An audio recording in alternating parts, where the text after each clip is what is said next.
dan memang sudah termasuk dalam sebuah mata kuliah kejuruan, ya, sudah masuk dalam mata kuliah kejuruan dan khusus, ya, yang berbeda dengan program studi lainnya. Nah, ada beberapa hal para taruna dan taruni sebelum kita masuk lebih dalam, ya, mempelajari atau belajar di course ini. Kita baca dulu ya course material. Saya sudah upload di Google Classroom. Bagi para taruna dan taruni yang belum join, silakan join dulu ya Google Classroom-nya. Total harusnya ada 24 orang ya. Kita cek dulu ya. Ada berapa ini? Nah, baru ada 10 ya. Silakan yang belum join ya. Ada Fiona, Rizky, Renard, Rai, Muhammad Yusril, Muhammad Tirda, M. Raffi, Dista, Cecilia dan Adin. Cecilia dan Adin Putra. Ada 10 students yang baru bergabung. Silakan yang belum, ya ini kelas kodenya. Tadi sudah saya share juga ya di melalui temannya. Dapat tadi Fiona ya? Apa Dista? Dista ya? Atau Fiona? Pak Fiona kayaknya ya. Mau diizin di Fiona, Pak. Nah, jadi sudah melalui Fiona, mau di-add dulu ya. Jadi setelah di-add, nanti berikutnya mungkin ada beberapa tugas. Saya juga menggunakan media ini. Nah, kita baca dulu ya.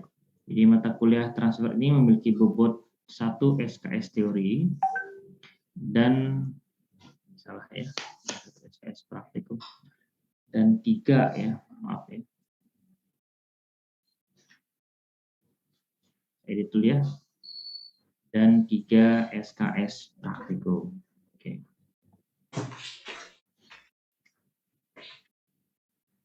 Baik, class agreement ya, itu sebagai berikut. Nah, sebelum kita membahas class agreement, saya ingin membahas dulu terkait dengan bobot SKS ya. Jadi 1 SKS teori ini artinya adalah 1 jam tatap muka langsung seperti ini, kurang lebih 50 menit ya. Kemudian 1 jamnya adalah tugas terstruktur ya. Dan 1 jamnya adalah tugas mandiri, PR gitu ya. Jadi saya ulangi, 1 SKS itu artinya adalah 1 jam tatap muka, kemudian 1 jam dalam 1 pekan ya, dalam 1 minggu ya, 1 jam tugas terstruktur yang dikerjakan di sini, dan kemudian 1 jam tugas di rumah gitu ya. Tapi nanti situasional saja, jika memang dalam satu pertemuan tidak ada tugas di rumah ya, berarti tidak perlu ya memaksakan. Kemudian 3 SKS, apa SK lagi? 3 SKS berikutnya, 3 SKS praktikum ya. Artinya adalah 3 jam melaksanakan praktikum di lab SKS ya. 3 jam membuat laporan ya sebagai tugas terstrukturnya, dan 3 jam lagi seharusnya adalah dilaksanakan di luar kampus atau di rumah atau di barak atau dimanapun ya. Nah, adapun class agreement ya, mari kita sama-sama melaksanakan satu kesepakatan ya. Yang pertama, perkuliahan teori dilakukan secara online menggunakan media LMS dan Google Classroom, kecuali dilaksanakan secara offline. Kita akan melaksanakan teori atau tatap muka pembelajaran di kelas ya.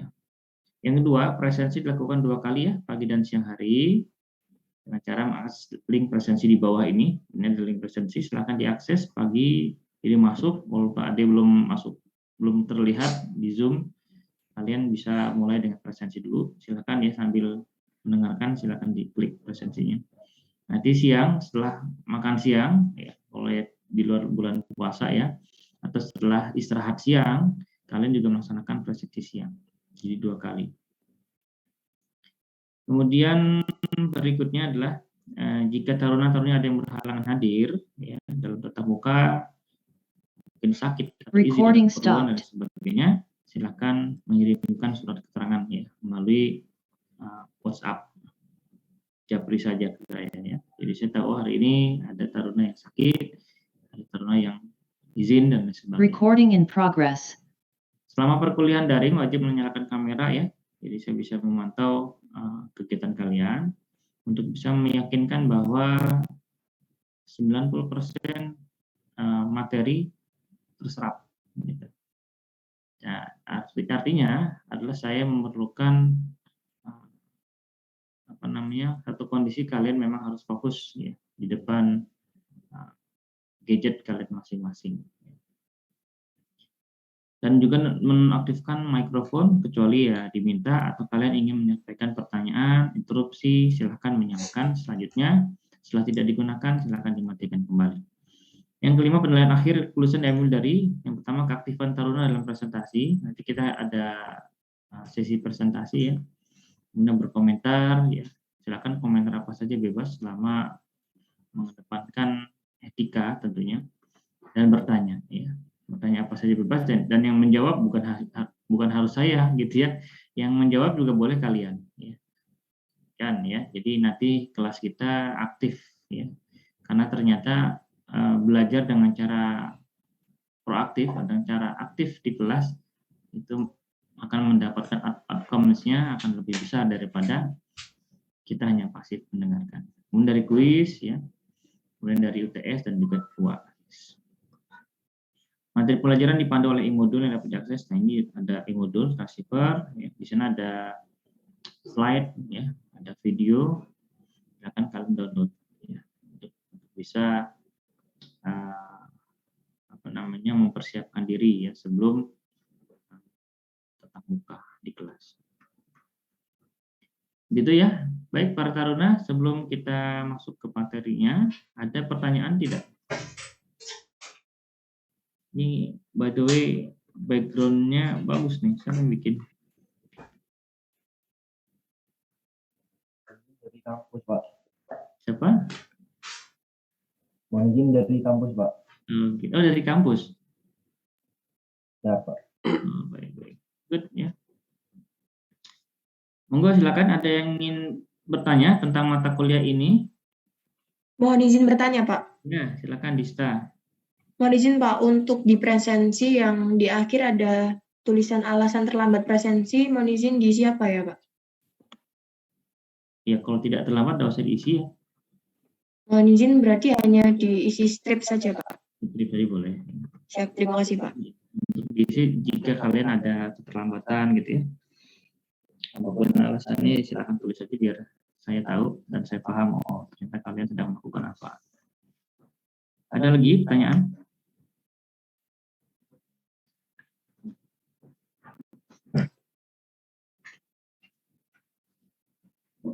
Mohon izin siap cukup Pak. Siap cukup Pak.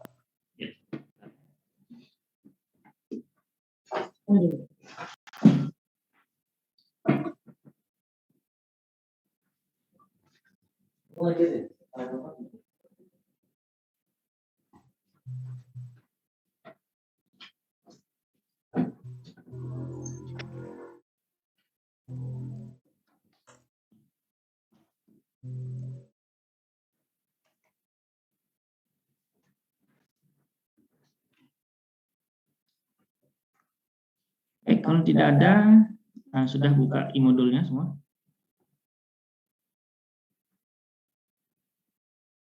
Mohon izin siap sudah Pak. Terlihat e-modul saya ya. Ini kita langsung ke chapter 1.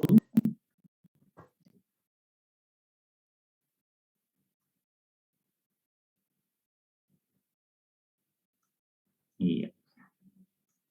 Kalau saya terlalu cepat, diingatkan ya. Baik para taruna, ya di hadapan kalian ini terlihat satu sistem komunikasi, ya. Atau kita baca dulu ya, general model of all communication systems. Ya. Jadi ini adalah satu model secara umum dari sebuah sistem komunikasi. Yang tentunya kalian juga mungkin sudah paham bahwa komunikasi adalah sebuah peradaban manusia yang sangat tertua, ya, yang paling tua. Jadi antara satu manusia dengan manusia lainnya akan berkomunikasi. Saya nggak tahu kalau binatang berkomunikasi, tapi ya pasti mereka juga punya sistem komunikasi tersendiri ya, dan lain sebagainya ya. Dengan mulai tarian gitu ya, mulai dengan ada mengeluarkan bau tertentu pada binatang, tumbuhan dan sebagainya. Nah, manusia pun harus berkomunikasi karena kita diberikan sebuah yang berbeda ya, tentunya yang lebih hebat dari makhluk lainnya, yaitu akal ya, dan juga sebuah lisan ya sebagai alat komunikasinya. Namun pada zaman dulu komunikasi dilakukan tidak seperti saat ini ya, terutama komunikasi jarak jauh. Kalau komunikasi dekat ya, itu masih digunakan lisan ya, dengan bahasa, dengan protokol medianya adalah bahasa.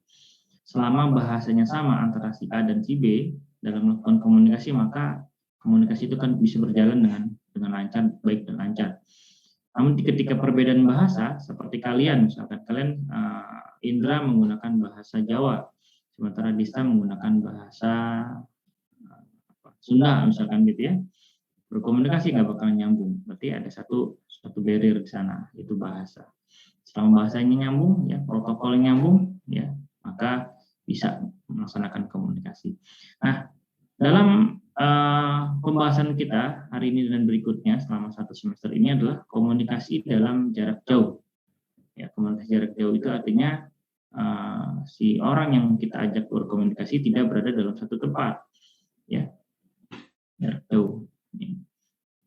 Nah, kemudian ketika dibawa ke dunia penerbangan, komunikasi ini juga diperlukan bagi seorang pengatur lalu lintas udara, air traffic controller, ya, dalam memberikan perintah, instruksi, ya, memberikan beberapa informasi penting kepada seorang penerbang atau pilot yang sedang berada di atas ya, sedang terbang. Nah, dimulai dari blok yang paling kiri, ya, untuk elektronik komunikasi itu ada namanya transmitter. Nah, kalau zaman dulu belum ada peralatan radio, biasanya manusia mengirimkan informasi bisa menggunakan asap, ya, bisa menggunakan suara kentongan, ya, kemudian kode-kode semapur bendera dan lain sebagainya, gitu ya. Namun saat ini, ya, baru maju ya, dari situ mulai maju lagi teknologi menggunakan merpati, gitu ya. Jadi pos merpati, jadi manusia sudah pandai menulis, membaca, kemudian menuliskan pesannya pada secari kertas, digulung, ditaruh diikatkan pada tempat di kakinya merpati, kemudian merpati terbang. Ya, cukup lumayan sih ya, cukup lumayan. Cuman kalau diterapkan di zaman saat ini ya sangat lambat, gitu ya. Jauh lebih lambat dari yang ada teknologi saat ini. Nah, kemudian kita akan masuk ke teknologi radio. Radio itu ada dua ya, radio komunikasi analog dan digital. Kemudian kita mulai dari blok transmitter yang warna merah.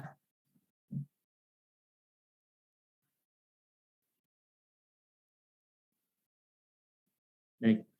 Di sini transmitter ini adalah sebuah peralatan yang berfungsi, sebuah sistem yang berfungsi untuk mentransmit, mengirimkan. Sementara yang warna orange ini adalah alat penerima, dan dia berpasangan, transmit, receive, mengirimkan, menerima. Transmitter biasa diganti dengan sebuah simbol TX dan receiver sebagai RX. TX, RX, transmitter, receiver. Ya.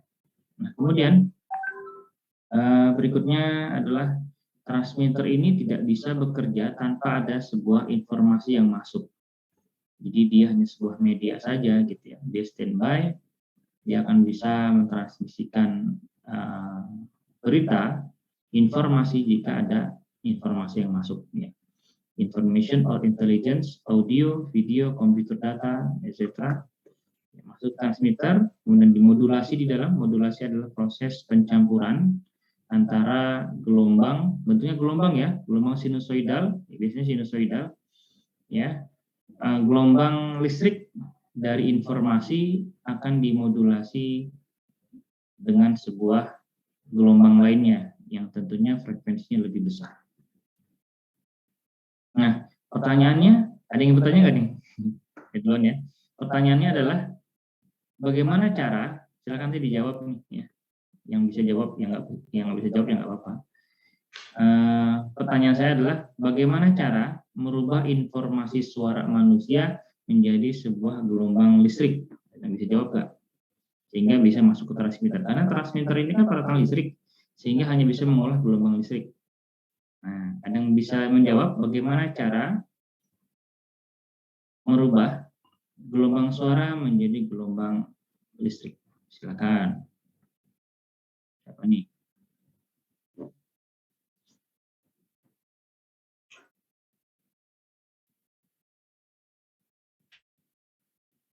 Ada yang mau coba menjawab gimana caranya? Coba Rey. Izin menggunakan mikrofon, Pak. Oke, Adwa. Silakan. Adwa. Menggunakan Mikrofon. alat yang bernama mikrofon. Nah, ini saya punya mikrofon ya. Kebetulan saya punya mikrofon. Nah, mikrofon ini betul ya, memang sebuah peralatan transducer, perubah konverter ya, dari suara manusia menjadi sebuah gelombang listrik. Makanya ada kabel. Nanti di sini nih, ketika saya bicara masuk dirubah, kemudian keluar sini. Sekarang pertanyaan berikutnya, silakan ya. Bagaimana sebuah mikrofon bisa merubah suara manusia menjadi gelombang listrik? Tuh.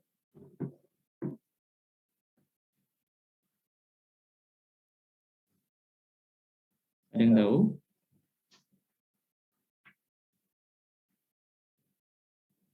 Ada yang pernah lihat atau pernah membongkar isi mikrofon? Izin saya belum, Pak. Belum pernah.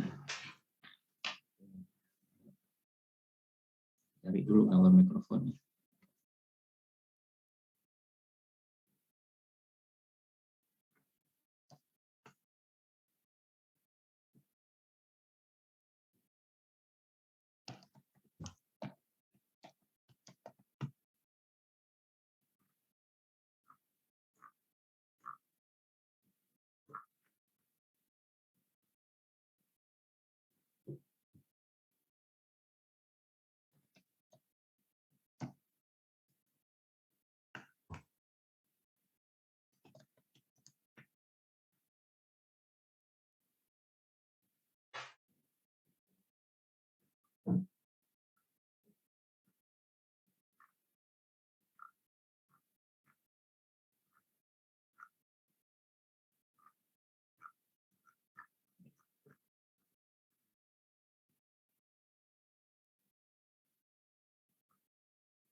Baik, di hadapan kalian ini ada mikrofon, ya. Jadi kita nggak perlu. Mohon izin, Bapak. Ya. Mohon izin untuk menjawab, Bapak. Silakan Yusril. Mohon izin untuk cara kerja mikrofon itu sendiri menggunakan gelombang elektromagnetik, Bapak. Yaitu di dalam mikrofon tersebut terdapat medan magnet dan kumparan, Bapak. Medan magnet dan kumparan tersebut dapat mengubah suara menjadi gelombang listrik, Bapak. Ya, betul. Ya. Benarannya, Bapak. Saya terima kasih, Bapak. Baik, terima kasih Yusril ya. Sudah lebih jelas ya. Jadi ada satu prinsip magnet di dalam, ya, dan juga kumparan. Nah, bagaimana sih kok kumparan bisa tiba-tiba jadi listrik, gitu ya? Nah, ini kita lihat, kalau lihat gambar ini ada diafragma ya. Diafragma ini kalau mikrofon itu bekerja berkebalikan dengan cara kerjanya speaker, pengeras gitu ya, speaker ya, headset kalian tuh kebalikan dengan mikrofon. Kalau mikrofon ada suara manusia ini kan menggetarkan udara, betul ya? Jadi kalau kalian bicara itu udara di hadapan kalian itu bergetar. Bergetarnya udara ini karena pita suara kalian bergetar, menghasilkan sebuah frekuensi audio. Frekuensi audio ini akan menggetarkan udara di sekitar sumber suaranya. Semakin jauh semakin lemah Maka untuk bisa membuat suara lebih keras di mikrofon adalah dekatkan mikrofon ke sumber pita suara melalui ujung mulut ya. Nah, ketika suara ini bergetar, gelombang padat dan renggangnya udara, kerapatannya bergerak terus menghasilkan sebuah frekuensi audio, maka akan menggerakkan diafragma. Jadi diafragmanya akan ikut bergetar nih, naik turun ya, maju mundur maksudnya ya, maju mundur sesuai dengan intensitas suara yang kita berikan kepada si diafragma. Kalau kalian memberikan suara tinggi, maka dia akan bergetar dengan sangat tinggi. Kalau suaranya rendah, ya maka dia akan bergetar dengan rendah. Nah, bergetar rendah berarti frekuensi rendah, kalau bergetar tinggi berarti frekuensi tinggi, gitu ya. Nah, ketika dia bergetar, nah si diafragma ini warna kuning ini adalah sebuah lilitan kabel tembaga. Ya, lilitan kabel tembaga yang ikut bergerak, ya, inline dengan bergeraknya si diafragma.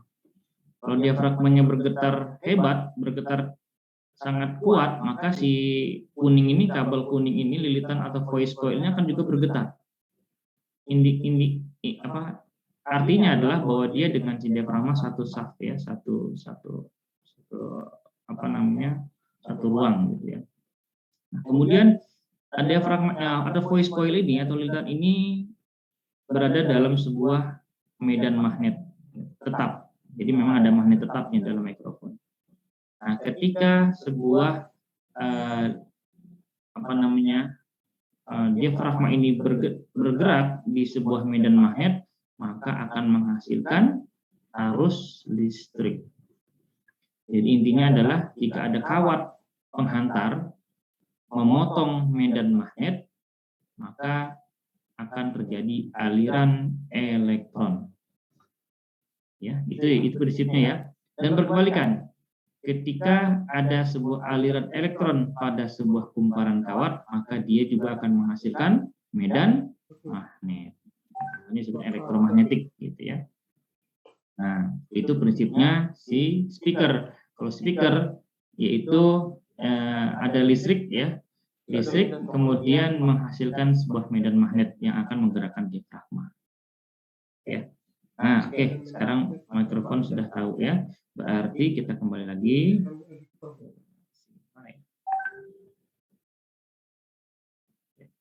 Ya. Berarti informasi dari manusia sudah menjadi sebuah audio signal masuk ke transmitter, kemudian dimodulasikan dengan sebuah frekuensi tinggi. Kemudian gelombang termodulasi tercampur tadi antara frekuensi rendah dari audio manusia, kan frekuensi rendah ya, sekitar 20 kHz paling tinggi ya, 2 sampai 20 kHz.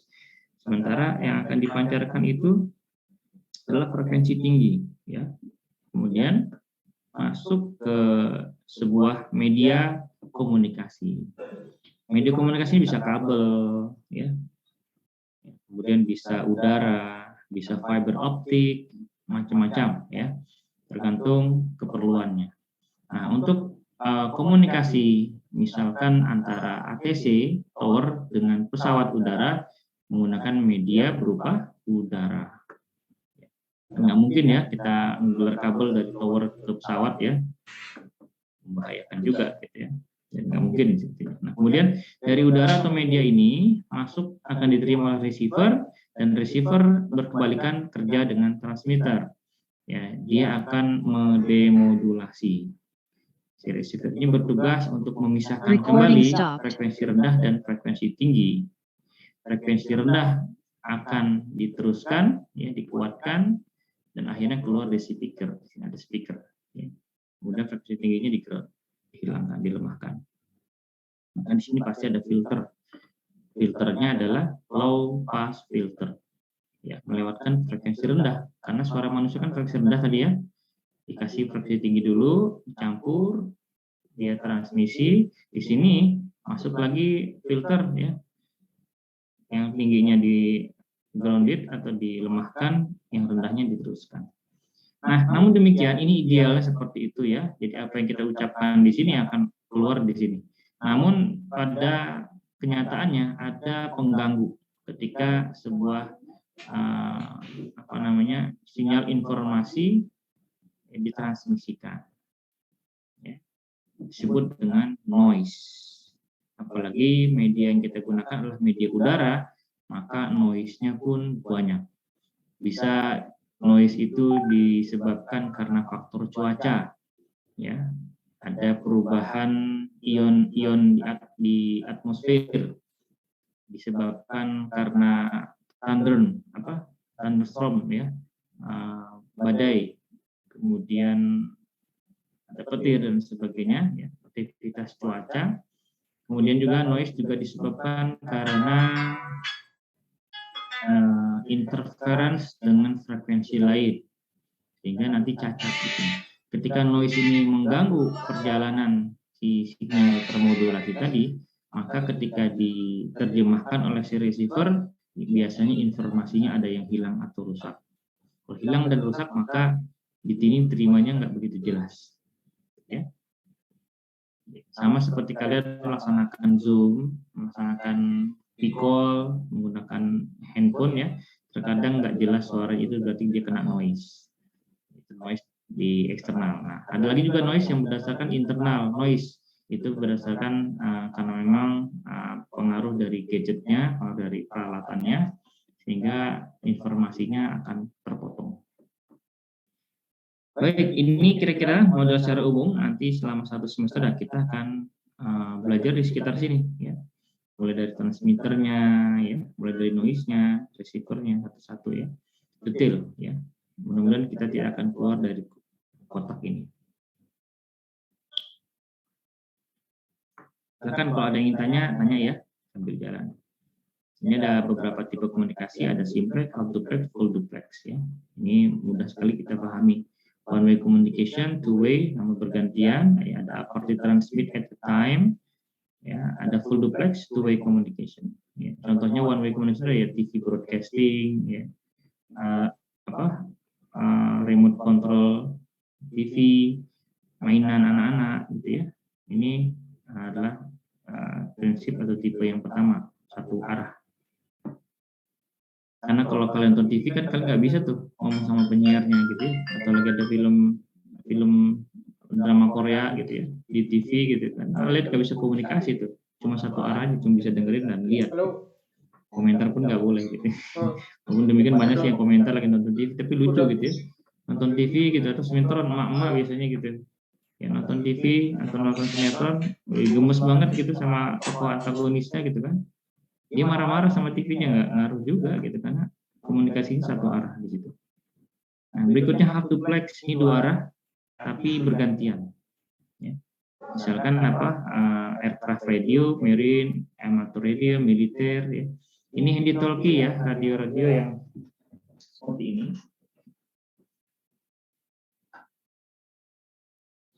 Dia punya ini untuk yang half duplex. Mungkin kalian pernah lihat alat ini. Ada yang tahu alatnya apa? Izin HT, Pak. Handy talkie, walkie-talkie sama, ya.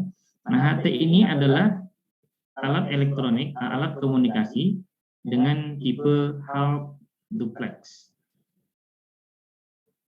Dua arah tapi bergantian. Kenapa? Ketika saya berbicara dengan lawan bicara saya di sana, saya harus pencet namanya switch, ya, saklar ini. PTT sebutnya, press to talk. Jadi kalau ngomong pencet, kemudian bicara, ya. Misalkan saya ingin masuk, misalkan siapa gitu ya, silakan masuk, saya ingin bicara dengan ini, misalkan mau melaporkan kondisi lalu lintas di Bundaran Waru Surabaya gitu ya. Kemudian setelah saya bicara, saya akan lepas. Saya bicara, saya akan lepas. Maka ketika dilepas, si handy talk ini menjadi receiver. Kalau saya pencet, dia menjadi transmitter. Dia akan mentransmisikan suara saya, diproses, dimodulasi, akan ditransmisikan lewat antena ini, ya, udara. Kemudian ketika saya lepas, maka dia standby menjadi receiver. Saya siap mendengarkan berita.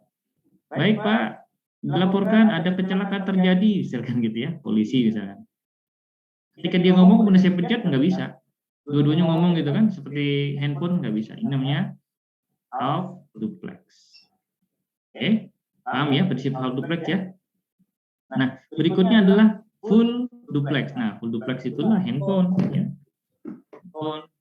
Handphone ini full duplex, ya. Jadi kalian mau debat itu boleh gitu ya. Jadi Pak ada yang ngomong sebentar Pak. Tadi Bapak jangan dulu melanjutkan pembicaraan, saya belum paham Pak ini misalnya. Ini menggunakan video telekonferensi seperti yang kita lakukan sekarang, ini sifatnya full duplex. Saya ngomong tiba-tiba Yusril ngomong, Pak, interupsi Pak, saya mau nanya Pak. Ya, saya akan berhenti. Silakan Yusril. Nah, kemudian kita akan berbicara sama-sama. Tidak ada yang dijeda, tidak ada yang di stop. Full duplex berarti two-way communication. Ini simplex ya, TV broadcasting, ini ada TV transmitter, antena, kemudian ditransmisikan, diterima oleh antena TV di rumah ya.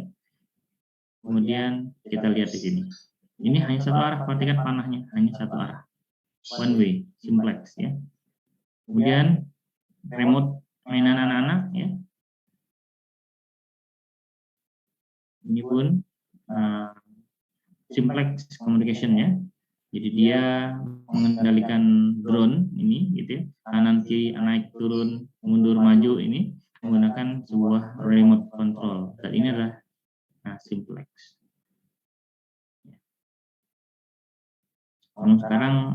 Sekarang sudah berubah nih. Untuk drone ini tidak lagi simplex ya. Tapi dia sudah full duplex ya. Jadi dia mengendalikan, oke, silakan kamu naik ke atas, kemudian dia memberikan informasi lagi terkait dengan ketinggian ya, dengan posisi GPS-nya, kemudian dia melihat apa dengan kameranya ya. Dia akan mengirimkan ke remote dan kita melihat di remote ini posisi kita, gambar dan sebagainya. Berarti sekarang sudah beralih nih ya, untuk drone ini sudah lebih pintar ya. Sudah dari simplex sudah berubah menjadi full duplex. Nah, duplex ini seperti tadi ya, handy-talkie ya. Nah, dalamnya handy-talkie itu seperti ini, ada TX dan RX. Makanya handy-talkie ini disebut sebagai transceiver. Transceiver itu adalah transmitter dan receiver dalam satu paket. Ya, makanya mata kuliah kita kan judulnya transceiver ya. Kalau di kurikulum lama itu ada mata kuliah transmitter gitu. Ada mata kuliah receiver sendiri-sendiri itu ya. Nah, sekarang digabung. Transceiver ini sebenarnya mengacu pada alat ini. Alat yang bisa berfungsi sebagai transmitter dan dia juga berfungsi sebagai receiver. Ya, jadi maka gambar blok diagramnya seperti yang kalian lihat ini ya. Dalamnya ada dua. Oke. Transceiver dia ada mikrofon, ada speaker ya. Di sini ada mic di sini ya. Ada mikrofon kecil sekali dan ada speaker di sini. Mikrofon digunakan ketika saya press to talk, ya, press switch, maka yang aktif adalah mikrofonnya. Ketika saya lepas switchnya, maka mikrofonnya berhenti, yang aktif adalah speakernya. Karena dia sebagai si RX. Maka dilihat di sini, RX tersambung ke speaker, transmitter tersambung ke, kemudian dua-duanya akan tersambung pada antena. Jadi antena pun kan di sini ada switching, ada sistem saklar. Kalau dia berfungsi sebagai TX, maka saklarnya akan ke TX, si antenanya akan ke TX. Kalau saklarnya kalian lepas, maka dia berfungsi sebagai receiver, maka antenanya akan tersambung ke RX, diputus di RX. Jadi antenanya satu, kan lebih hemat ya. Transceiver itu lebih hemat. Antenanya satu, dipakai bareng-bareng. Apalagi yang satu, baterainya satu, dipakai bareng-bareng, TX dan RX. Apalagi dan macam-macam di dalamnya ada sistem power supply tadi ya dari baterai, kemudian sistem amplifier ya, kemudian osilatornya juga bareng-bareng ya, pakai bareng-bareng ya. Yang beda-beda, tapi kalau filter pasti berbeda karena filter itu ada di blok receiver, sementara di transmitter tidak ada filter ya, kecuali noise filter. Oke, berikutnya di sini ada satu nih lagi ya, alat ini karena harus berpasangan untuk hard duplex ya. Nah, sama pun ya, sama persis ya. Ini ketika TX bekerja maka di sini RX yang bekerja. Ketika di sini TX yang bekerja maka satunya di RX-nya. Kalau TX dan TX bekerja tidak ada komunikasi. dua-duanya mencet switch nih, ya, dua-duanya ngomong gitu ya. Garuda satu masuk gitu ya, dua-duanya ngomong, ya nggak bisa, nggak ada komunikasi. Karena semuanya di posisi TX semua. Tapi kalau semua dilepas, dua-duanya RX, juga nggak ada komunikasi karena nggak ada yang mentransmit gitu ya. Nggak ada informasi yang ditransmisikan. Itu walkie-talkie. Dan kita akan lebih banyak membahas ini di How2Flex ya, karena memang kalian dipersiapkan untuk mengoperasikan peralatan ini nanti ketika bekerja. Ya, peralatan komunikasi air to ground, dan ground to ground. Kalau anak TPU tuh air to air, dari pesawat ke pesawat. Ya. Kalian anak TNU mengoperasikan peralatan dari tower, dari bandara ke pesawat, dari bandara ke bandara. Ya, semuanya menggunakan How2Flex communication.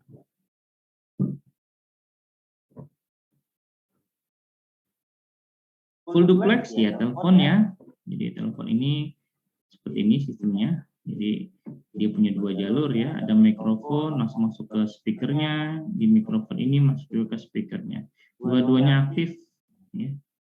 Sehingga bicara dan dengar dapat dilakukan secara bersama-sama. Ada analog signal ya. Contohnya sinusoidal ya, seperti ini adalah sine wave ya.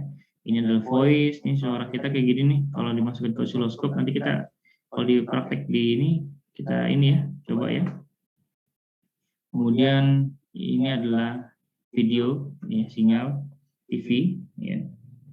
Video TV signal seperti ini, ada synchronized pulse, ada light variation along one scan of video, juga ada sinyal gambarnya, ada synchronized pulse juga, ini ada kodenya. Oke, ini analog. Intinya adalah analog, dia pasti menyentuh angka garis 0 atau naik turun, ya, tidak beraturan, itu analog. Ya, kemudian digital, seperti ini. Digital, ya, ada 0 dan 1. 1 berarti 5 volt, 0 berarti 0 volt, ya. Nah, kemudian ketika ini seperti ini, Pak, ini adalah digital. Untuk bisa membuat sebuah kode 0 dan 1 bisa digunakan seperti ini.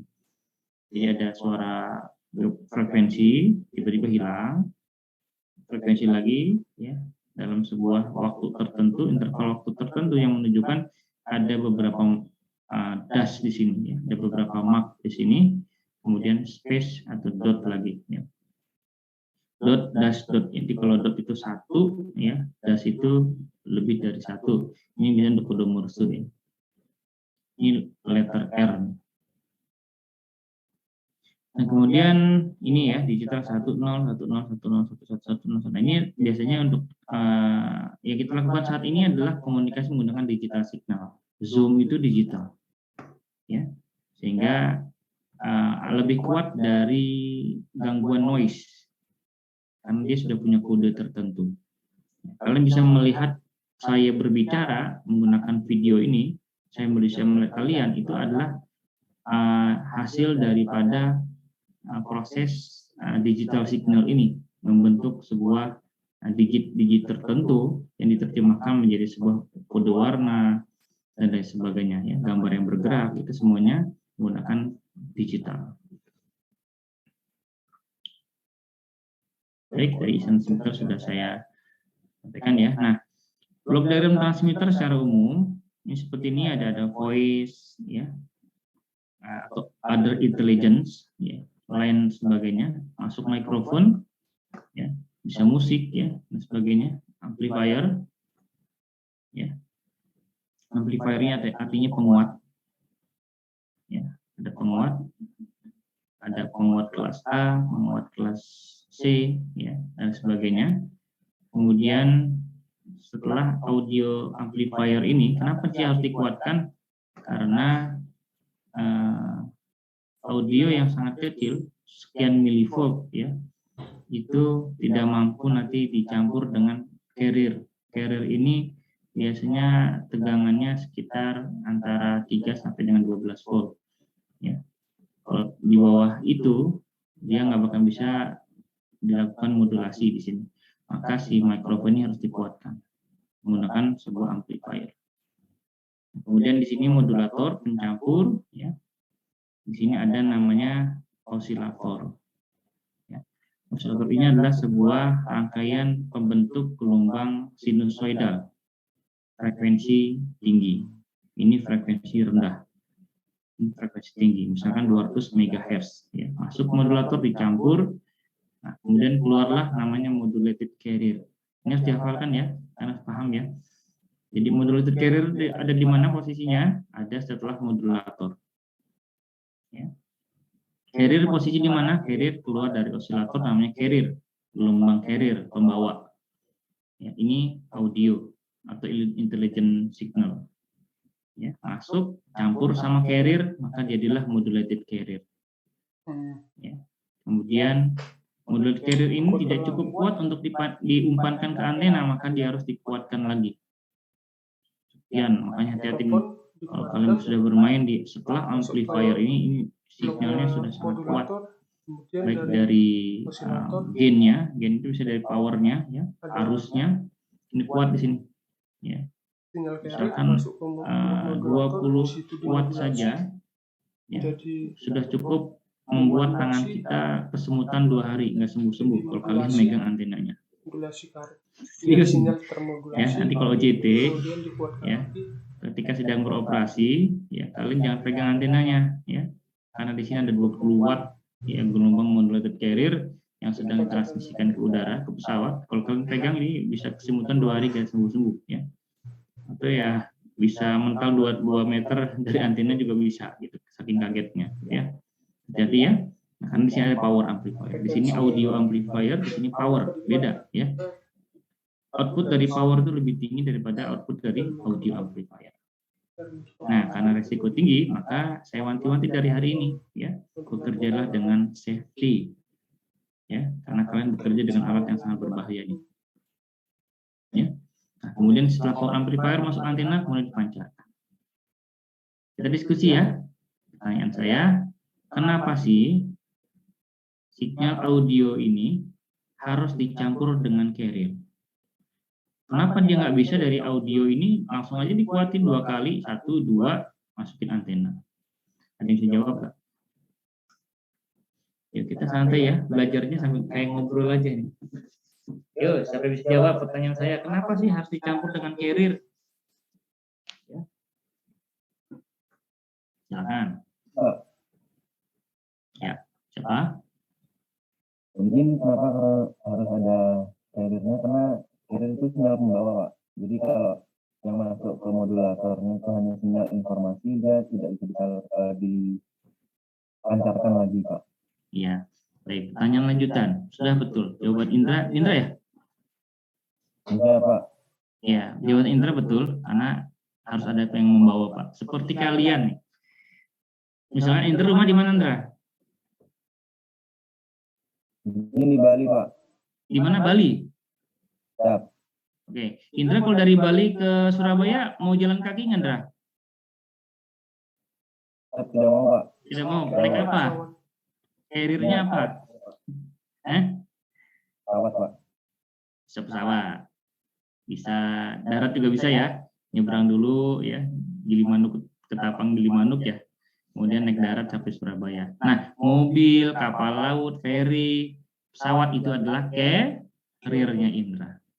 Indra adalah audionya, carrier-nya adalah kendaraannya. Berarti audio perlu kendaraan. Sekarang pertanyaan lanjutan dari saya, kenapa dia perlu kendaraan?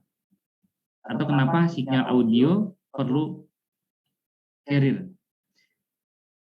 Ya biar dibawa. Mohon izin menjawab, Pak. Iya, siapa ini? Oh, Sylvia. Ya, silakan Sylvia. Mohon izin agar lebih cepat, Pak. Ya, agar lebih cepat. Ya. Kemudian, bisakah tanpa carrier si audio ini kita transmisikan? Mohon izin siap bisa, Pak. Bisa. Bagaimana caranya? Tanpa kendaraan loh, tanpa carrier, bisa nggak ditransmisikan?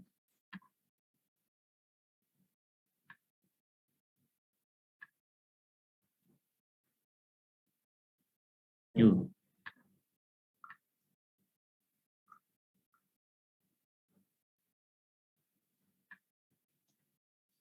Saya sambil proses ini ya, saya mau pakai whiteboard ini. Udah jelas ini.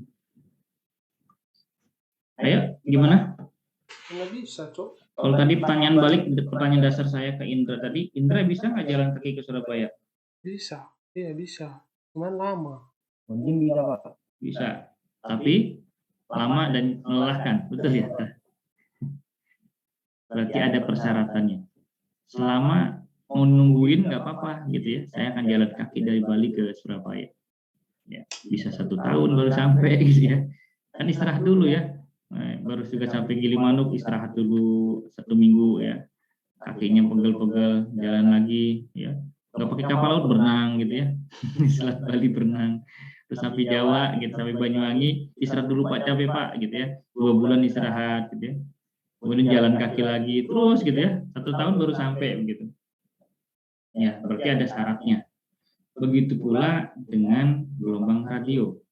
Bisa nggak? Jawabannya bisa. Ya, di audio, gelombang audio kalian bisa ditransmisikan ke udara tanpa dicampur atau tanpa dibawa oleh carrier. Gimana caranya? Oke, saya akan jelaskan menggunakan whiteboard ya.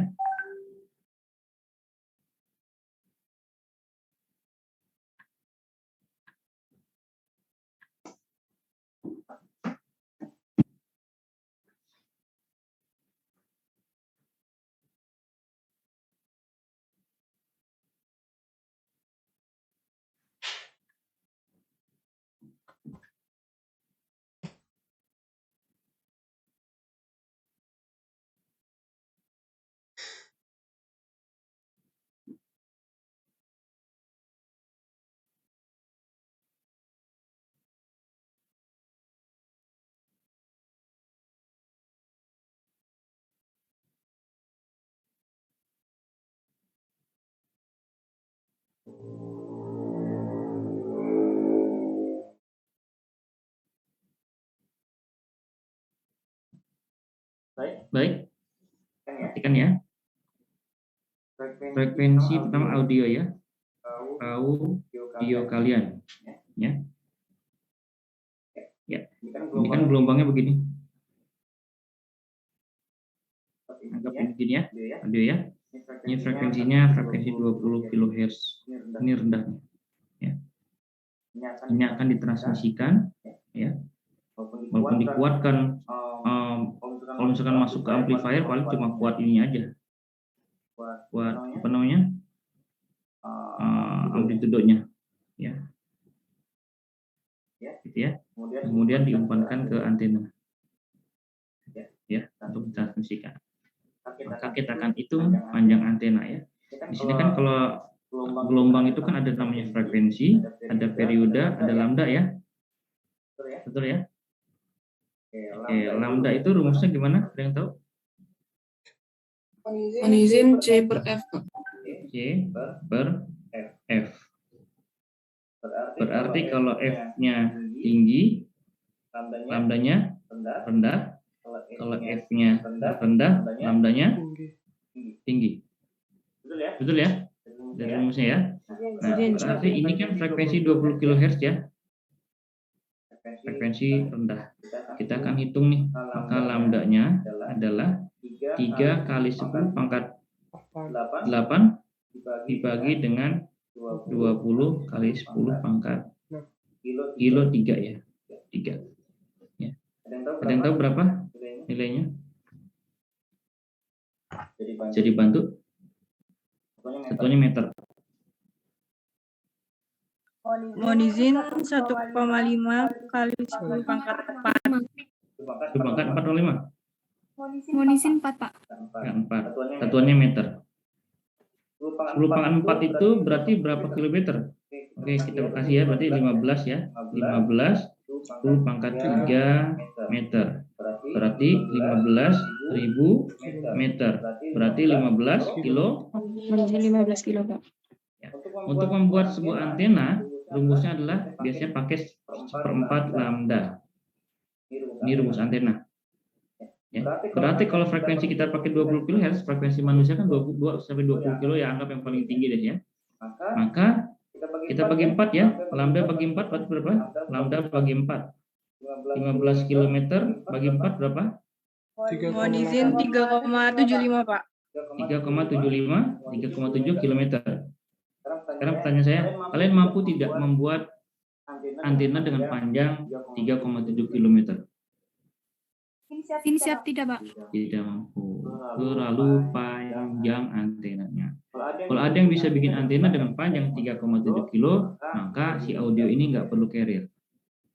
Coba Anda bayangkan, di bandara ada antena panjang 3,7, runway-nya aja panjangnya cuma 2 kilo. Panjang runway. Ini berarti gunanya carrier Ya. Nah, dari sini sudah mulai paham ya. Maka kita harus mempertinggi nih. Kalau ditinggi ini rusak pompa suara kita, betul. Nah, maka kita perlu namanya frekuensi kedua. Ini frekuensi pertama, ini frekuensi kedua. Namanya adalah carrier. Carriernya kita pakai 200 kilo megahertz. Oke ya. Atau 200 ya, 10 pangkat 6 hertz. Tolong bantu saya lagi, berapakah lambdanya? 3 kali 10 pangkat 8 dibagi 200 kali 10 pangkat 6. 3/2, Berapa? 1,5. Mohon izin 1,5 Pak. 1,5 kali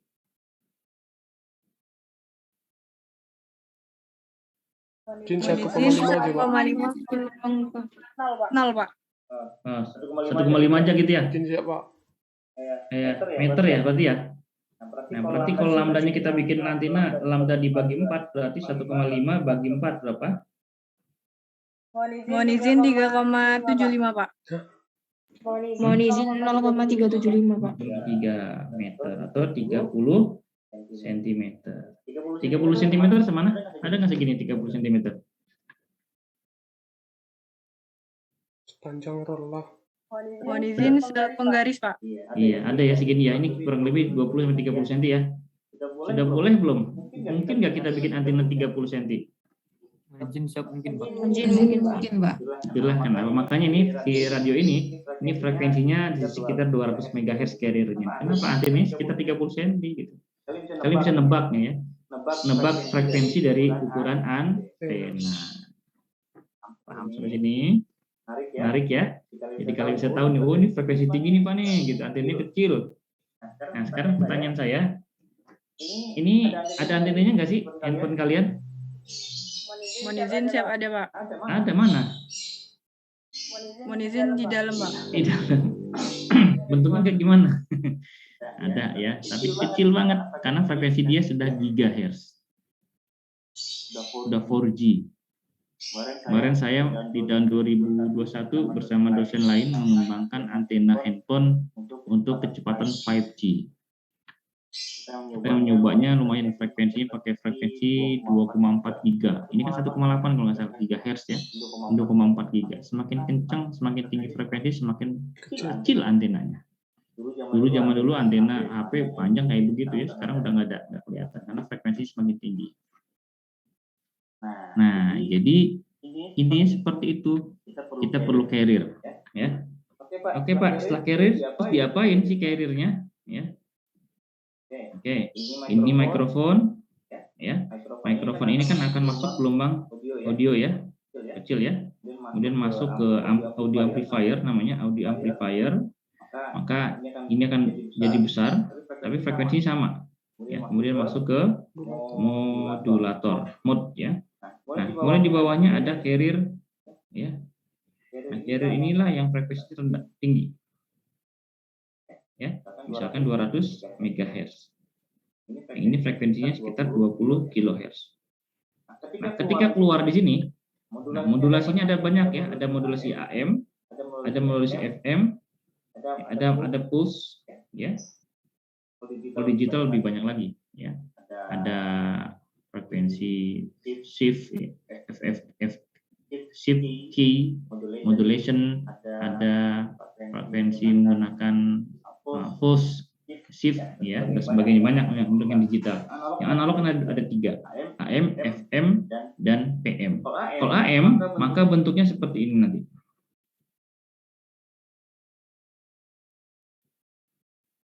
Nah, ini adalah gelombang termodulasi. Suaranya mana? Ini suara yang ini.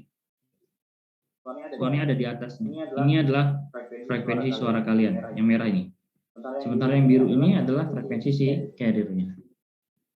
Nah, ini akan dianggap oleh si antena adalah frekuensi 200 MHz. Ya. Kemudian masuk ke di sini ada amplifier ya, biasa ya. Kemudian ke antena. Nah, si antena akan mentransmisikan si gelombang termodulasi atau AM signal. Kalau FM seperti apa? FM itu amplitudenya sama ya, cuma dia ada rapat, renggang, rapat lagi, renggang lagi. Ini FM. Ya. Nah, PM hampir sama dengan FM, cuma beda fase, phase modulation. Kita akan belajar AM dan FM nanti ya. Gitu. Oke, dari sini ada pertanyaan?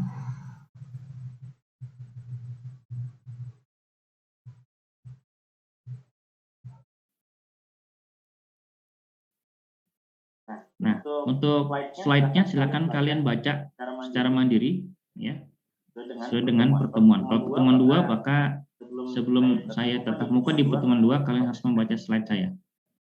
Ya. Dibaca slide-nya, jadi ketika saya menjelaskan ini sudah mulai paham. Oh, seperti itu. Mohon izin siapa?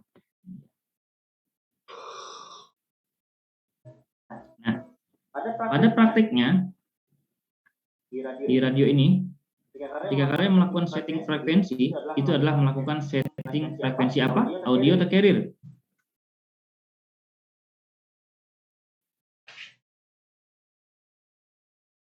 Ayo.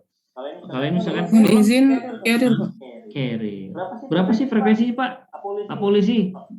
Bapak pakai radio frekuensinya berapa? 220. Oke, 220. Halo Pak Roger, dia akan masuk. Nah, 220 MHz itu adalah frekuensi carrier. Jadi yang di setup di radio kita adalah frekuensi carrier-nya. Ya. Audionya gimana? Audio terserah orangnya. Kalau orangnya dia apa? Seorang wanita, maka frekuensi audionya tinggi. Kalau dia seorang pria, dia frekuensi rendah. Pernah dengar ya, ada pembagian frekuensi suara manusia ya, yang alto, sopran gitu ya, barito, bass gitu ya, kalau nggak salah ya. Di seni tarik suara itu ada. Ya. Ada pertanyaan?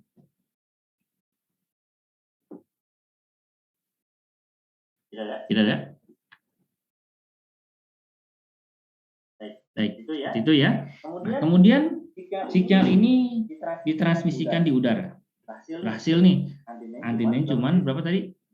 Cuman 30 cm ya antenanya ya. Berarti bisa transmisikan dengan antena pendek. Nah, berikutnya adalah gambar kebalikannya ya. Nah, berarti kalau kita membuat sebuah, kalau ini adalah gambar transmitter atau TX ya. Maka berikutnya adalah kita akan menggambar receiver atau RX.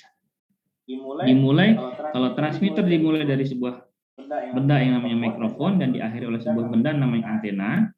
Kalau receiver dimulai dari antena. Iya. Antena. Kemudian di sini akan masuk karena sangat kecil sekali ya dari udara kan, ya diterima dari udara, maka kita akan melakukan amplifier di sini ya. Amplifier dulu. Dikuatkan dulu sinyalnya biar bisa detect ya. Kemudian setelah dikuatkan sinyal, maka ada yang namanya demodulator. Ya, di sini ada sebuah osilator ya. Namanya lokal osilator ya. Lokal osilator. Oke. Ketika kalian ingin mendengarkan, ini kan tadi frekuensinya berapa? 200 mega ya yang datang ya.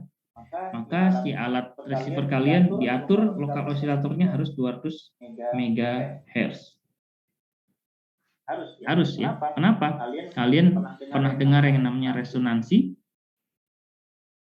Ya, kalau sebuah rangkaian resonansi maka dia akan menerima gelombang. Karena di atas ini ada banyak nih 200 MHz ini punya kalian ya. Ada juga ada radio yang lain ada 100 MHz ya. Kemudian ada nih koneksi nih suara Surabaya nih kalau nggak salah ya, broadcastnya suara Surabaya ya. Ada yang di 210 MHz gitu ya. Banyak berseliweran frekuensi di sekitar kalian. Nah, mana yang akan kalian pilih adalah ya 200 MHz. Maka kalian set di sini 200 MHz. Kalau kalian set di sini 100, maka yang akan masuk ke antena yang 100 gitu. Ya. Maka ini disebut dengan sifat receiver disebut dengan selectivity. Kemampuan dia untuk memilih, select.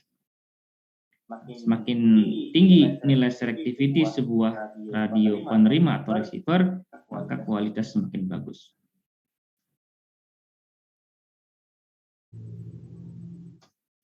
Ya.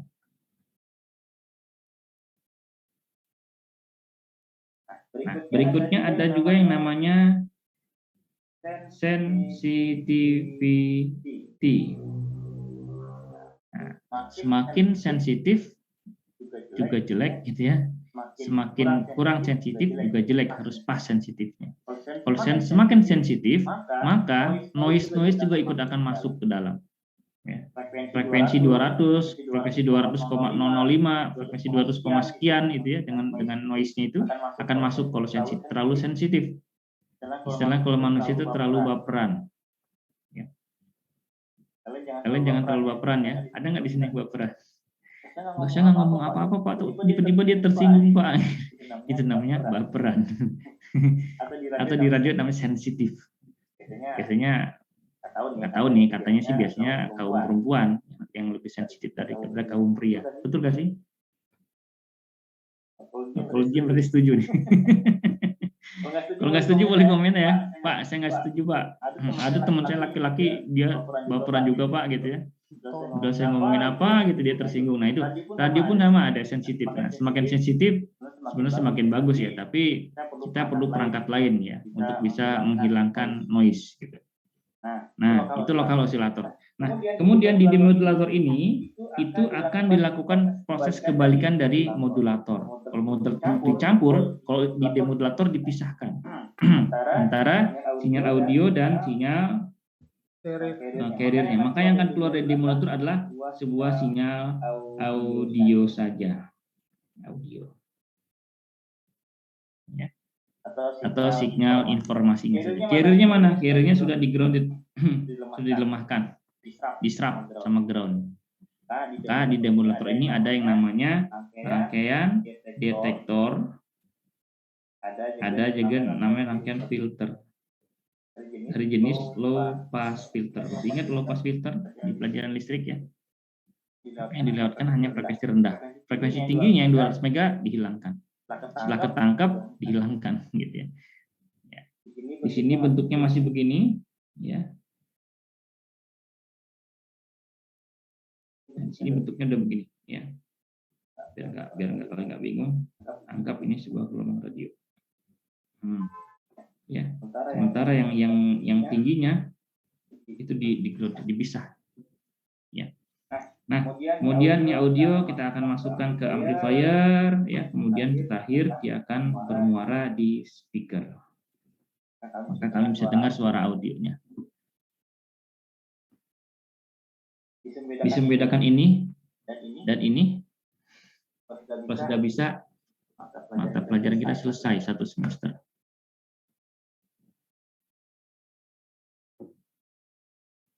Oke, ada pertanyaan? Silakan.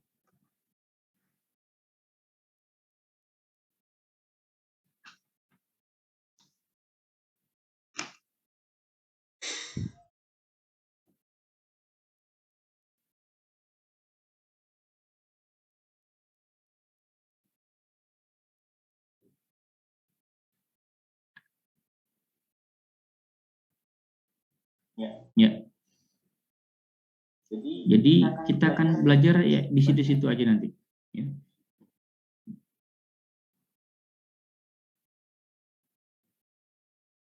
Izin bertanya Pak. Silakan. Mohon izin Pak, jika frekuensinya itu diganti ke tera Pak, apakah memungkinkan Pak? Mungkin banget, Re. Semakin tinggi frekuensi carrier yang kamu buat, antenanya semakin hilang. Makanya tadi saya bilang, frekuensi handphone kan sama, dalamnya kayak begini, kurang lebih blok diagram transmitternya handphone, kayak begini, sama. Cuma frekuensi carriernya itu tinggi banget handphone itu, 1,8 gigahertz. Giga loh, bukan mega lagi. Giga itu kan 10 pangkat 12. Ya, 12. Kalau mega kan 10 pangkat 6, ini 10 12. Nah, teknologi radio itu di situ mainnya. Di osilatornya ini, di carrier osilatornya. Dulu belum ditemukan semikonduktor, belum ditemukan transistor, ya. Maka carriernya masih terbatas hanya sekitar 50 kHz, 100 kHz gitu ya.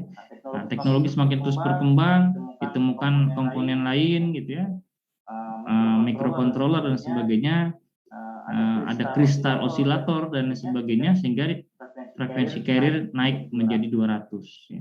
Sekarang bahkan ditemukan kristal osilator yang bisa bergetar dalam 1 detik, yaitu 1,8 kali 10 pangkat 12 getaran dalam 1 detik, yaitu tadi handphone tadi. Ya. Kalau nanti kalian terus menemukan, ya, ada osilator yang mampu bergetar sampai terahertz gitu ya, ya udah, maka antena akan semakin kecil, gitu. Kecepatannya semakin tinggi.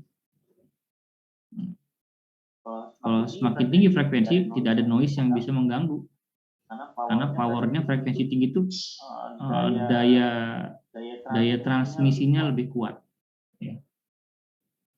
Gitu. Nah, kira-kira begini ya gambarannya sampai semester akhir, tapi nanti kita akan bedah satu persatu. Amplifier kayak gimana, modulator rangkaiannya seperti apa, gitu ya. Ada ciri-ciri khasnya, osilator seperti apa, power amplifier seperti apa. Apa sih bedanya antara power amplifier dengan audio amplifier, gitu ya. Sehingga ketika kalian nanti memperbaiki peralatan transmitter di tempat pekerjaan, ketika dibuka nggak bingung, dibuka langsung bisa, ini yang ini amplifier nih Pak, audio amplifier. Kenapa Pak kamu tahu di bagian ini? Saya hafal banget Pak, ciri khasnya rangkaian audio amplifier. Yang mana power? Power yang ini Pak. Ini ada 2 dioda, yang satu NPN, satu PNP, namanya push pull dari kelas B amplifier ya. Kayak gitu-gitu ya. Nah, itu tujuannya kita belajarnya adalah agar kalian hafal di mana letak kerusakannya. Kalau ternyata ketika dicek pakai osiloskop, amplifier, audio amplifier keluar sinyalnya. Carrier juga bagus Pak. Dari modulator masih keluar, AM-nya masih bagus gitu ya. Kok di antena nggak keluar? Berarti power amplifiernya rusak Pak. Maka saya akan cek aja di komponen-komponen power amplifier. Saya nggak kabarkan ke modulator, karena setelah saya troubleshooting, ya, kemampuan troubleshootingnya semakin bagus, semakin hebat sekalian seorang teknisi. Maka saya langsung cek power amplifier, ternyata benar. Di sana ada transistor yang terbakar. Ya, di soldering, cari lagi komponen sejenis yang sama persis, pasang lagi, jalan lagi gitu. Bener lagi gitu. Jadi kalian tugas kalian adalah mengoperasikan dan merawat serta memperbaiki kerusakan peralatan transceiver di bandara. Nah, jadi baru tahu ternyata tugas saya montir Pak. Iya. Tugas kalian itu montir, teknisi. Ya. Kalau transceiver rusak nih, tiba-tiba ATC ngomong sama pilot, misalkan berapa kilo, misalkan apa, Alpha Mike November gitu ya, clear to land, terus pilotnya nggak dengar, ini kok ATC nggak merintahkan saya untuk landing ya, kemudian dia pakai radio yang lain.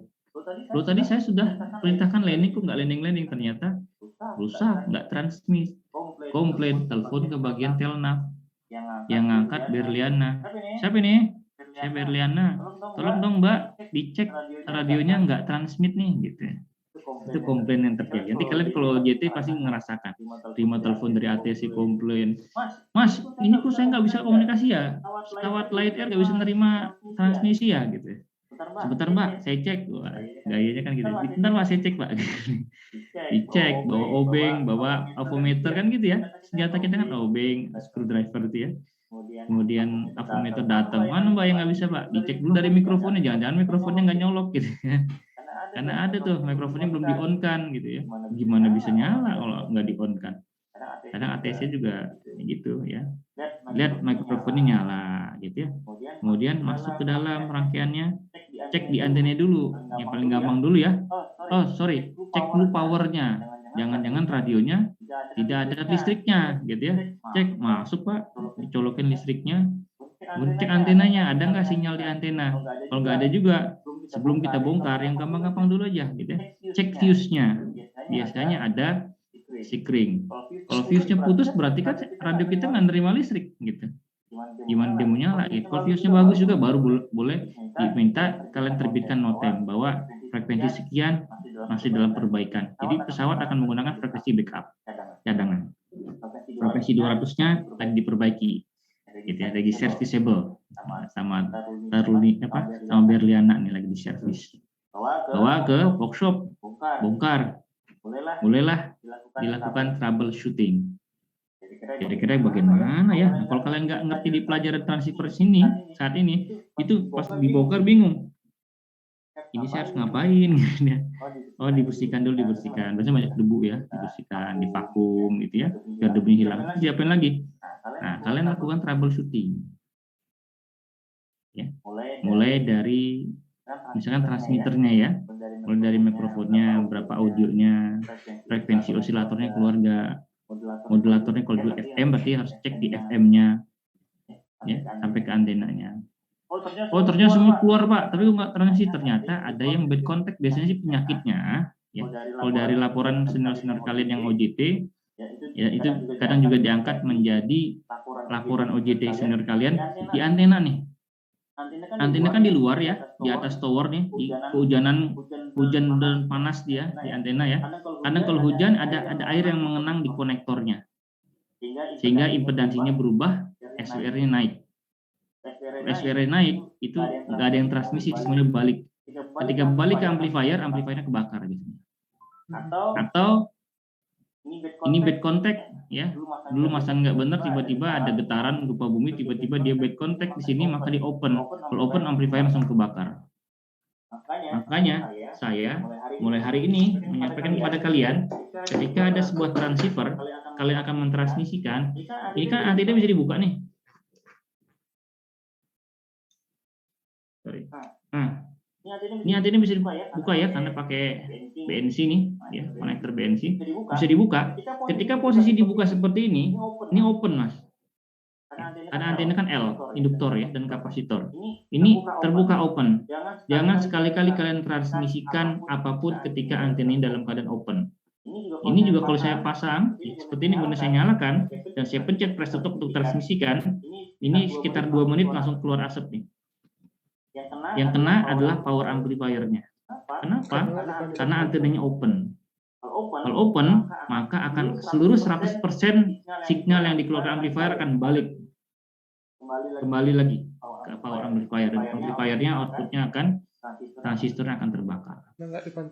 Jadi, perhatikan, kalau ingin transmisi, yakinkan semua antenanya terhubung dengan baik dan benar, baru boleh transmisi. Kalau receiver nggak masalah. Ya, tanpa antena pun juga dia masih akan terima walaupun suaranya pelan, kecil, ya.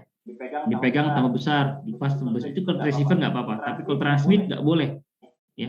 Kita sepakati hari ini haram hukumnya kalian mentransmisikan tanpa antena, ya. Jadi kalau kalian bekerja di bagian transmitter lebih complicated daripada kalian bekerja di bagian receiver, ya. Nanti kalau misalkan ada waktu kita akan belajar bikin radio transmitter dan kita belajar bikin radio receiver. Biasanya sering kebakar tuh yang bikin radio transmitter karena dia sistem ini banget ya, complicated, antenanya nggak bener aja dia langsung kebakar powernya. Gitu ya? Cek ya. Begitu cara melakukan troubleshootingnya. Oke. Udah jam 10 ya. Ini part of receiver, baca sendiri ya. Karena satu-satu kita akan belajar nanti di pertemuan selanjutnya.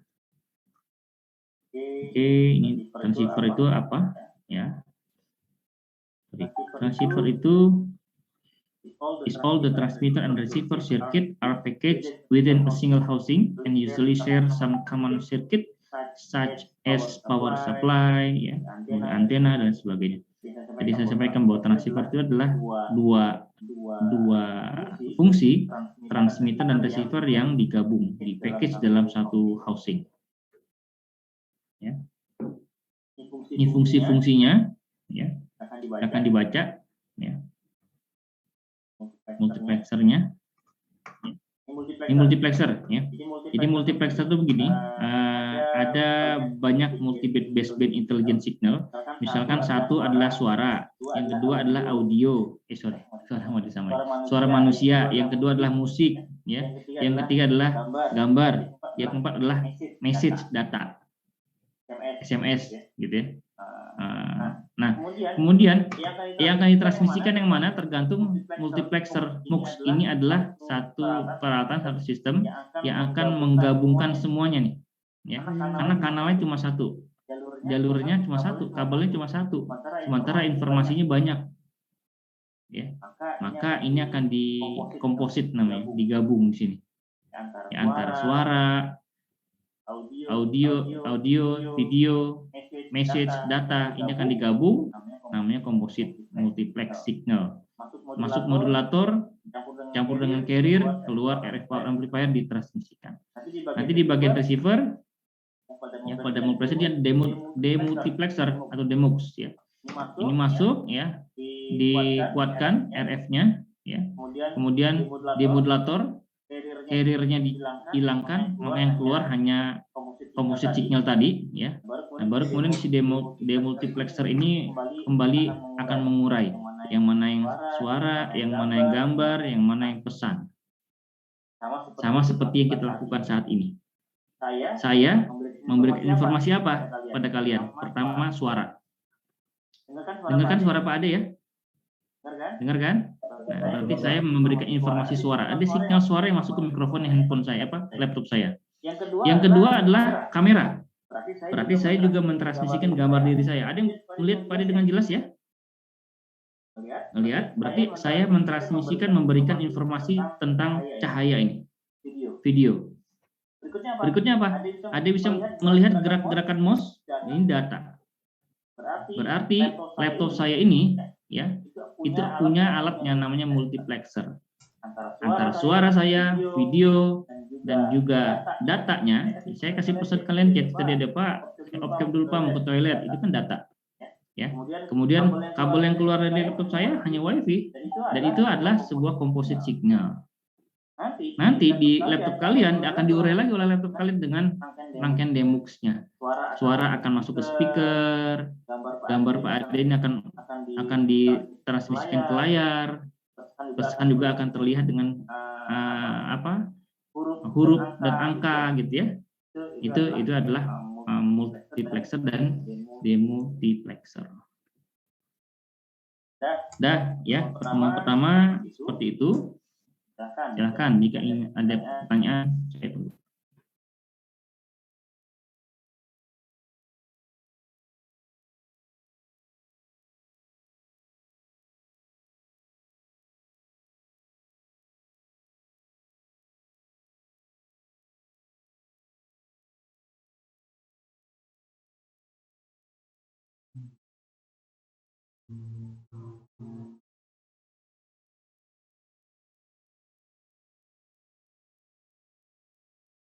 TX, gitu ya. Nah, di sini pasti ada misalkan TX, gitu ya. Di bagian lain ada namanya RX. Kan gini, ya. Kemudian dia akan namanya propagasi. Propagasi itu merambat, bisa merambatnya langsung, ya, ke sini, ya. Namanya loss line of sight atau garis lurus, ya, langsung sini. Bisa juga dia ke skywave, ya, ke langit, ya, kemudian dipantulkan. Ya, di sini ada namanya ionosfer. Ya. Ada juga gelombang pantul bumi, gini, ya. Set. Nah, banyak. Nanti kita belajar setelah ini propagasi. Nah, semuanya menuju antena penerima. Nah, kemudian ya, antena ini syaratnya adalah dia tidak boleh tertutupi ground, ya, tidak boleh tertutup sama ground. Ya, ground itu ya bumi, ya. Misalkan ada antena, kemudian kalian kasih jaring gitu ya, misalkan ini antena begini, ya, kemudian kasih jaring, ya, jaring dari metal, kemudian kalian hubungkan ke ground, ya, maka dia tidak akan menerima. Dia tidak akan menerima gelombang dari atas, akan terpantul. Apapun itu. Nah, ini bisa dari metal, ya, atau bisa dari memang bangunan, bisa dari memang tanah. Nggak boleh ditutupin. Jadi antena itu harus terbuka di udara. Ya. Makanya antena nggak ada yang pernah pakai atap kan? Ada yang lihat nggak radio jarak jauh atau radio komunikasi di bandara di apa namanya port apa namanya dermaga pelayaran gitu ya? Apa namanya itu ya? Itu nggak ada dia yang diberi atap biar awet Pak, biar nggak kena panas dan hujan saya kasih genteng, kasih atap gitu ya, nggak mungkin. Karena antena itu nggak boleh ada apapun di atasnya, apalagi atasnya itu terhubung dengan tanah, maka dia tidak akan menerima transmisi propagasi sinyal kita. Nah, ketika kalian masuk ke dalam lift itu kan dari metal ya, dari besi ya, pasti dia nempel ke bangunan nempel ke tanah. Berarti lift itu adalah apa namanya? Sebuah sarang ya, sebuah sarang. Menjadi penghambat, Pak. Ya, iya. Syarat utamanya dia tidak boleh ada penghalang, baik bangunan, tumbuhan, ya, karena antena itu harus dia saling melihat, tidak boleh ada penghalang. Lift itu penghalang, basement pasti dihalang, gitu ya. Yang bagus itu kalian ada di atap gedung, gitu. Ya. Atau di luar. Kalau di luar kan ya udah kita akan kena langsung gitu. Antena handphone kalian akan langsung terkena sinyal atau propagasi sinyal. Nah, ini nanti aplikasinya dari pertanyaan ini adalah di bandara. Ini runway ya. Ini runway nih. Ya. Kemudian di sini ada alat ya. Namanya ILS, alat navigasi, Instrument Landing System. Ini adalah pemancar TX. Tereknya di mana? Tereknya ada di yang ketawa ya, ini pesawat. Ya. Pesawat ya. Di sini ada RX, ILS, RX receiver. Ya.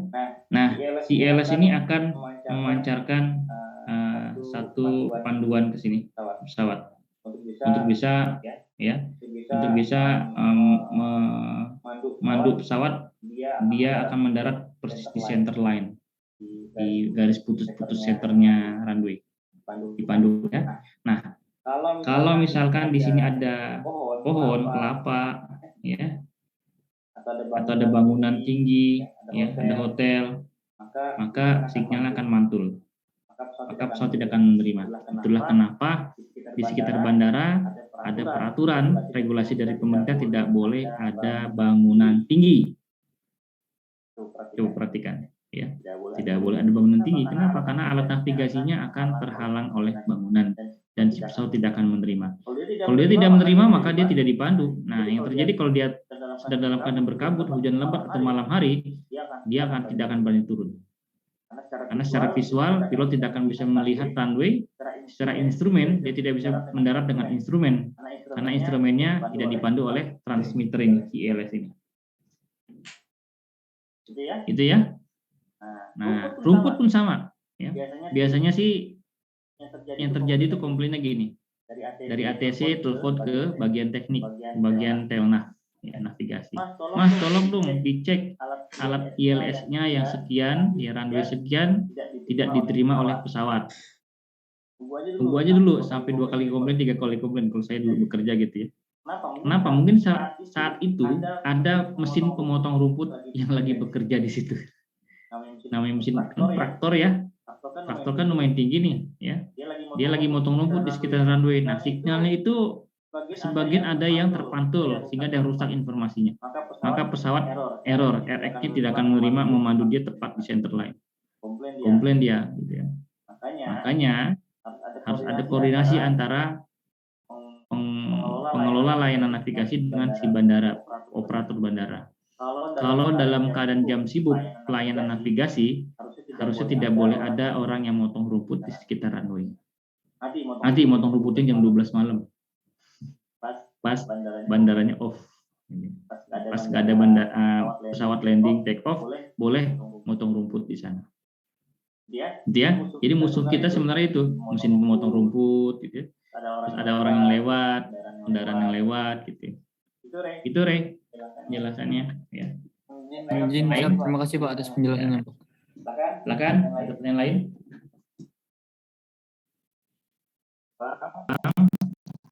Surabaya. Nah, keluar ya, ini alamatnya ya.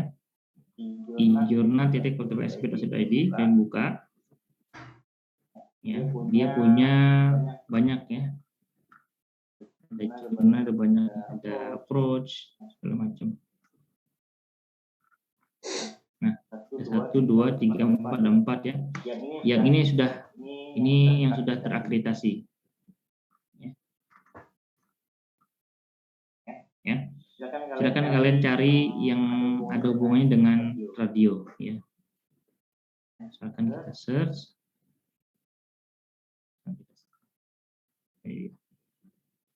Tentang nama saya, misalkan dari dosen ya. Muncul penelitian saya semua di sini. Ya, sudah masuk ya. Mulai dari simulasi antena, gitu ya, studi kelayakan teknis, flight inspection, ada analisis numerik nilai, portable aviation navigation calibration. Ya. So langsung pakai kata kuncinya misalkan tentang radio, ada nggak ya? Banyak ya. Oke, banyak tuh. Misalkan kita ambil ini ya.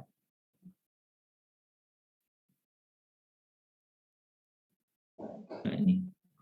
Simulasi antena dipole setengah lambda dengan frekuensi kerja 108 MHz untuk radio pemancar ATIS menggunakan software simulasi di Bandara Udara Indonesia Hussein Sastra Negara Bandung. Ini Letkol Fitrah ini TNU 18. Kalian berapa? TN 8, sorry, TN 8 ya. Nah, ini langsung bisa di-download ya. Langsung cari download, ini abstraknya.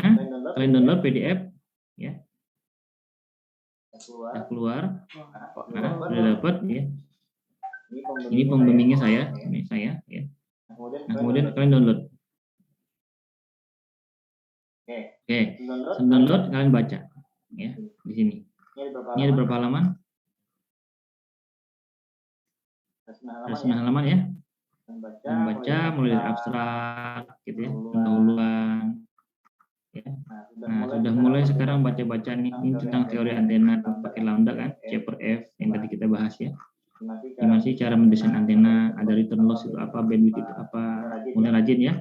Nah, ini tugasnya seperti ini caranya ya, yaitu dengan menggunakan kelihatan nggak nih? Siap tidak Pak? Oh tidak, saya screen aja nih. Oke ya. Ini setelah di download ya, kalian baca, kemudian nanti bikin resume ya. Ini menarik sekali nih Mas ya. Dan semua bisa melihat ini kira-kira akan kalian lakukan nanti di tugas akhir kalian seperti ini ya, melihat PSPR segala macam ya, penyimpulannya apa ya. Itu salah satu cara bagaimana mengambil di jurnal Polteknik Surabaya. Atau Pak, boleh nggak saya ngambil referensi dari jurnal lain bulan, ini tadi proses saya rendah itu 4,7 ya, nok tingginya 9,1. Pada bulan Juni itu 4,9 sampai dengan 7,9 dan 10 pada matahari tingginya 10 sampai 13 MHz. Berarti pemilihan frekuensi radio itu dipengaruhi oleh apa nih? Mohon izin matahari, Pak. Matahari, ya, kemudian Intensitas cahaya. bulan. Ya, bulan apa nih gitu ya. Nah, berarti ada antara siang dan malam tentu berbeda. Nah, ini menarik tadi untuk diangkat jadi penelitian ya. Kalau kalian mengambil penelitian ini bagus banget ya. Pengaruh misalkan di tengah siang dan malam pada kualitas atau pada pemilihan frekuensi pemancar misalkan gitu ya. Nah, ini kayak gini ya. Ini salah satu informasi yang bisa kalian dapat. Detailnya ini ya. Detailnya seperti ini. Nanti dibaca sendiri. Caranya seperti itu. Ya. Itu cara mencari jurnal nasional. Pakai apa tadi? Ada dua ya. Pertama pakai e-jurnal ini, alamat ini. Ya, alamat ini. Yang kedua pakai Google. Google apa tadi? Google Scholar, Pak. Google Scholar. Jadi sekarang kalian sampai lulus nanti dan seterusnya kalian harus akrab dengan namanya Google Scholar. Ya. Bukan YouTube, ya Google Scholar. Ya. Apalagi yang mau lanjut, Pak, saya mau lanjut ke S1, S2, S3 ya Google Scholar ini. Oke. Nah, berikutnya ya. Yang ketiga, ini saya kasih cara 3 kali nih ya. Sebenarnya banyak ya. 1, 2, 3 nih. Yang 2 ini nasional, yang satu lagi internasional. Kalau mencari jurnal internasional di ResearchGate ya, di researchgate.net ya. Ini juga banyak nih bahasa Indonesia juga ya. Ada yang nasional juga nih ya. Ini simulasi radio dan laboratorium. Ini langsung bisa di-download nih. Klik. Langsung download tuh, enak ya. Langsung dapat nih. Tinggal dibuka. No.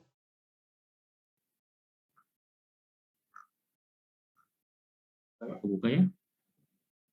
Oke lah ya. Nanti cari yang lain aja. Nah, ini adalah salah satu cara menggunakan researchgate.net. Itu dulu ya. Nanti untuk yang internasional lainnya, biasanya saya pakai Elsevier, ya, pakai ini, pakai Direct Science, bisa ya. Tapi satu-satu dulu. Yang nasional dulu menggunakan Google Scholar, kemudian Polteknik Surabaya sama ResearchGate dulu. Ya. Nah, tugasnya apa? Tugasnya adalah cari beberapa keyword yang nanti akan saya upload di sini ya, di Google Classroom. Ya, kemudian cari download ya. Selanjutnya setelah di-download kalian buat resumenya. Ya, buat resumenya dari abstrak saja diambil. Dari abstrak ya. Jadi abstraknya mana tadi? Betul. Bapak Allah.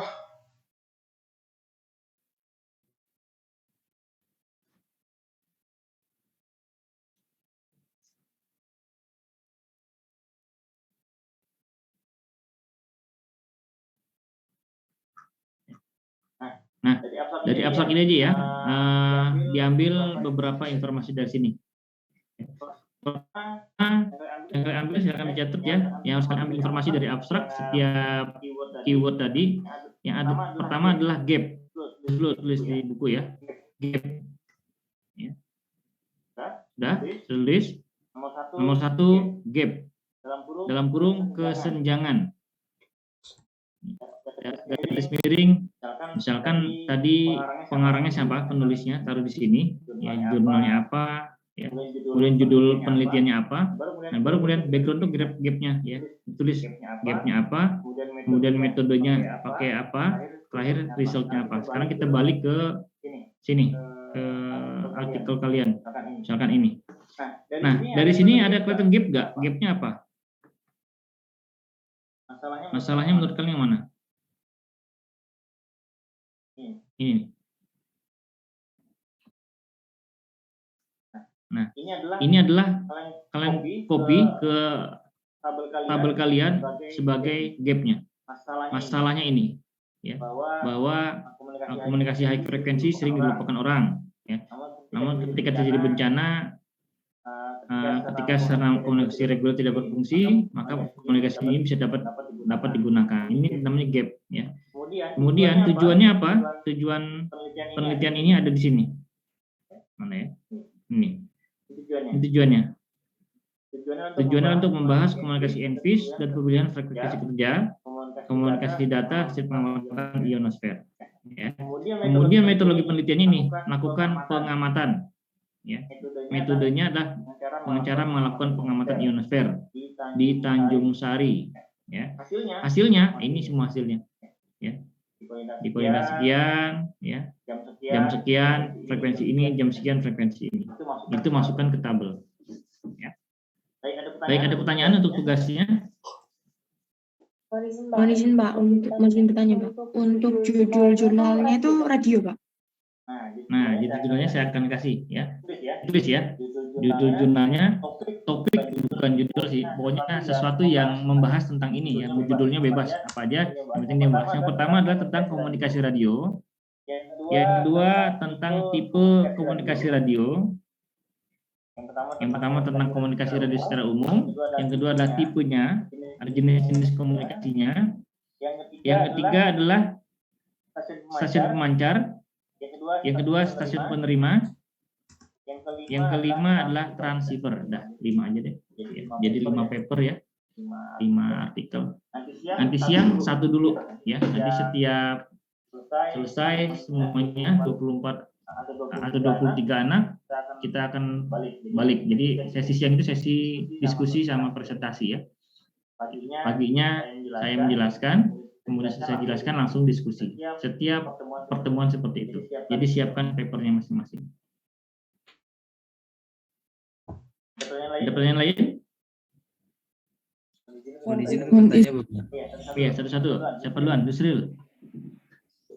Izin Bapak, untuk yang tadi yang terakhir itu transceiver ya Bapak. Transceiver. Terima kasih Bapak atas sarannya. Yang lain?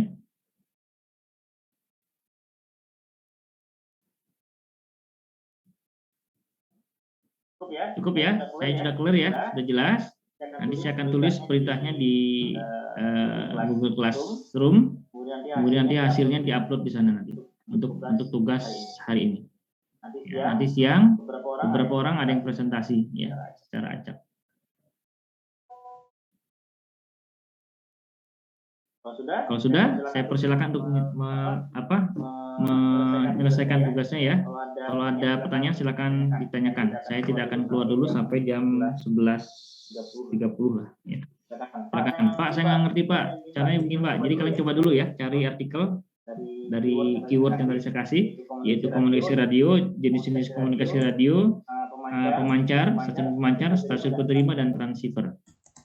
Cari papernya, ya, pakai Google Scholar, pakai jurnalnya Poltek Bank, dapat download, kemudian lihat abstraknya, baca, dan masuk